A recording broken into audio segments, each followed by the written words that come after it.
In so many Chernobyl films, it's only about the tragedy, which is very real, but it's obviously a more complex story. And these women who are at the heart of the film are really what it's about. What was your intended audience on the first play when you started to shoot the Babushkas? I didn't have a specific audience in mind, but I guess, you know, I think most viewers, of course Ukrainians, I think, will very much relate to the film and be interested in it. But I also think a general audience will be very drawn to it. I mean, just as I went to the zone and had no idea there were people living there, and there were not only people living in the zone, but an extraordinary and unusual community of women. I mean, that's a story that I think has universal appeal. And it's such a curious thing, you know, how did they get there? How have they survived? What will be gone when they are gone, which will be soon. Yeah. So I think these are universal themes that appeal to a wide audience. They live in the environment that probably became as an enemy to the human being, but they still adapted to that. So can you agree, or maybe you have something, you know, to object to, that this is the unique experience for you as a filmmaker? One of the unique and complicated parts of making this film was that the enemy, the villain at the center of it, was invisible, radiation. Yeah. And so that presented challenges as a filmmaker. But what we tried to do was thread together the story of the women, which was really a high-spirited story of survival and resilience, along next to the story of the tragedy and dangers around the contaminated zone and radiation. So radiation and reactor number 4 became characters in the film, really, along with our heroines of the film. But how do you consider those women as victims who have, you know, no other choice just to stay there, or like the heroes who overcame maybe some, like, I don't know, some unusual circumstances and survived? I don't consider the women in the film either victims. I know I'm contradicting myself, but I don't really consider the women in the film victims or heroines, despite what the poster says here. But I mean, they are strong, resilient, independent-minded people who have lived through a lot. So they lived through Stalin's enforced famines, the Holodomor of the 1930s, and then Nazi atrocities, and then Chernobyl. So, you know, it is heroic to survive all that and to continue to live as a self-determined life, which is what they're doing. So in that way, they're heroes. And they're victims, of course, because they're victims of nuclear disaster and many other things. But I don't think they see themselves as victims or heroes, and I don't think necessarily in the end we should.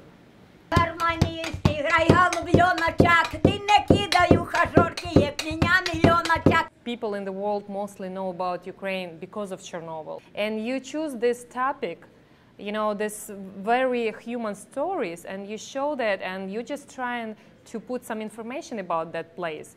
So what were feedbacks from American viewers after they watched that movie? Well, I think first response from an American audience is surprise. People don't know the story, that there are people living inside the Chernobyl exclusion. So it's an informational side, so like educational. It's educational, and you know, younger Americans, I would say, don't even know that much about Chernobyl. Yeah. You know, it was now almost 30 years ago, and the younger generation may not be educated about it. So yes, there's some sort of educational component, but as you've seen the film, it's not really an educational film, right?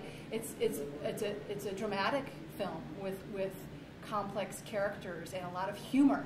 And I think one thing you don't think about when you think of Chernobyl period or Chernobyl films is humor. And I think they're the women in the film, Hannah, Maria, and Valentina, who are the main characters, are all very funny, and humor has been a tool that they have used to survive. I think you learn about Chernobyl when you watch the film, and you learn a more complex story. Yeah. Because it wasn't just, the story of Chernobyl is not only death, destruction, contamination. That's all very real. But there's there's another story. There have been survivors, and there was relocation trauma, which is something that doesn't get talked about too much. There were hundreds of thousands of people evacuated. Forced relocation. Forced evacuation. There were hundreds of thousands of people who were forcibly evacuated shortly after the accident, and not everybody accepted that fate. You know, in the weeks and months following the accident, 1,200 people returned to their ancestral homes inside the Chernobyl exclusion zone, and these are the survivors. The enemy in this film is not, you know, bombs dropping like somewhere like Syria, but it's radiation, and it's a contaminated homeland. And they made the choice to return in the face of that. I don't think people were ignorant of the danger, by and large, but I think they, for the most part, made a conscious choice, and officials did inform people and try to relocate people. But there was a lot of chaos, and there was a lot of confusion, and ultimately many hundreds of people did return home. And, you know, the people who did return home are obviously at greater health risk and have had a lot of struggles and are now quite isolated and living a difficult life. But they avoided relocation trauma, which is also something that is a particular devastation to older people. When the accident happened, they were already older, right? And to be relocated in your 50s or 60s is a very traumatic thing, and makes you unhappy and makes you unhealthy, and you suffer the trauma of relocated peoples everywhere, you know, higher levels of alcoholism, depression, unemployment, and very importantly, disrupted social networks. If you ask the women of the zone why they return, they say, my soul lives here. If I leave, I die. You know, my babies are buried here. My parents are buried here. I'm not leaving. This is more important to me than avoiding contamination. And for people who are raised in this, you know, generations raised as on the land, you know, in the forests, a particular region of Ukraine, to be put in a high-rise on the outskirts of Kiev with a totally indifferent environment, surrounded by neighbors who maybe aren't so welcoming, you know, who wants that? So it was not a good, there were no good choices. My first time in the zone, I thought it was going to be this apocalyptic landscape with no people, and, you know, sort of like this, right? You know, but in fact, it's quite a lush place, quite beautiful. It's become an unlikely wildlife refuge. And I didn't know until I went there that there were actually people living there. So there were lots of surprises on my first visit. I was there to cover the 25th anniversary of the accident. Oh, that was the main reason you went there, for the first place. And then I went back shortly thereafter to do an investigative print piece about the women, the community of women. How did you find out about them? Who told you that? Probably our guide the first time we went into the zone. Someone asked me once if we had to coach them a lot. Okay. Like, yeah, they look like... They don't do anything they don't want to do. You know, that's the point here, right? Okay. And also, they're kind of lonely, so there's a lot of talking. So our challenge was sometimes to get them to stop talking, just for camera reasons. Yeah. But yes, I mean, you know, everybody's different. Not everybody was as, you know, funny and as Hannah. Hannah is quite funny in the film. And there were a lot of people whose existence was much more difficult than Hannah's. You know, I mean, she has support of family. She has family in Kiev. But not all of the residents of the zone have that kind of support. One of the first rules when you are a visitor to the zone is to not eat or drink any of the local food or local drink. And that was a very hard rule to follow. On one hand, it's a very important one. My crew and I all tried very hard not to. But if you know any babushkas, you know it's difficult. It's impossible to get out of the house and without any food. And if you look at the outtakes in the film, you know, it's always them putting food in our mouths, you know, before we can get any interview or anything. So it was a little bit of give and take. So did you eat something? Very little. Like Vita, the character, says in the film, you know, you just try to eat as little as you can, but, you know, they will be insulted. She put it lethally insulted if you don't partake. And it's very deep in the culture and deep in their lives. So how many of them you are aware of still alive out there? Do you have any? Yes. Do you keep in touch? When I wrote that article I referred to, there were 230 people, residents inside the zone. Now there's roughly 100. That was half of 4 years ago. So they've been halved in the time that we've known them. What about those babushkas? They're good. They're good.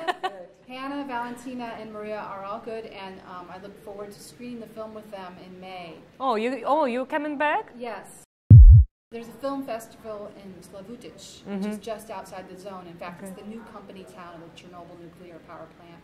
And they have a film festival, and we will be screening the film for the people in the film and the people in the area in May of this year.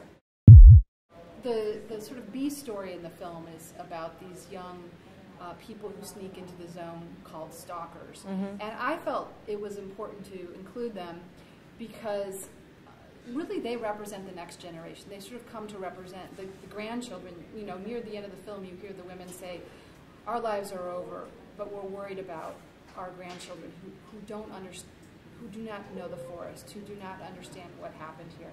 And meanwhile, you're seeing the young people sneak back into the zone and see the villain. And really, it's defined their generation. The Chernobyl accident has defined the generation of these young people but they've never seen it. They've never been there. So to me, it felt important to round out the story, not only to give a more complex picture of the zone, which is an unusual place, but also to flesh out the story of the ramifications of such a tragedy for generations to come. Do you think is there any possibility that they're going to replace those babushkas? There won't be, and there shouldn't be permanent residents of the zone in the future. And certainly, you know, everybody who went back was over 50, older, you know, and you're less affected by radiation at an older age. So no, I don't think the stalkers will live there, but I do think they're going to continue to go in. And as one of them said, my grandfather was forced to be a liquidator, to be one of the first responders to the accident, and I'm now returning. And the grandfather wouldn't like that, but they feel compelled. They feel compelled to understand this thing that defined their generation. And there is this pervasive sense of fatalism, I believe, among them, and Chernobyl contributed to that. So it's a complex answer, like why do they do that? It does seem reckless, and it is reckless, and sometimes it's adventure, but I also think it's more than that. It's them trying to understand the history that they that defined their parents' lives and their grandparents' lives. Okay, and I'm eager to know what was the most interesting stories were left out of the movie. I have to tell you, not too many stories were left out of the film because of the limitations on shooting. We only had, in the end, something like 50 hours of footage, which is not very much for a documentary. So it was a very lean edit. This is a pig slaughter. It was a still photo taken. When I was there writing an article, I didn't have a camera crew. And trust me, when we went back with the camera crew, I tried over and over again to get, I mean, I didn't want to see the pigs die, but like, it was a holiday when and this happened, and I never could repeat it. You know, like I said, they aren't going to do anything they don't want to do for the camera, so we never got that on camera. But all good films are like that. There's something just left for to have in your mind. The film is having its festival run now, so it's playing in different cities around the country. We've been in LA, Chicago, New York, and there will be a wider screening and opportunity to see the film as the spring plays out, especially around the 30th anniversary of Chernobyl. There's a lot of interest in this film. Родителей я не знаю, все, а голоду боюсь. Чорнобиль там храп має, те, що ми живемо тут. Нікуди не поїду, хай мене під пістолетом.